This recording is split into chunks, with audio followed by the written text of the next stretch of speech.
ఎక్కడో దూరానున్న చుక్కలే విన్నా గాని కదిలించలేదా కాస్త కూడా నీ మనసుని పరదాలు దాటి ఒక్కసారి పలకరించవేమి అందరినీ ఇలా వెంటపడి అడగాల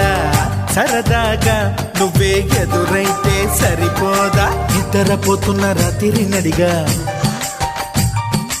గుటికి చేరిన గువ్వల నడిగా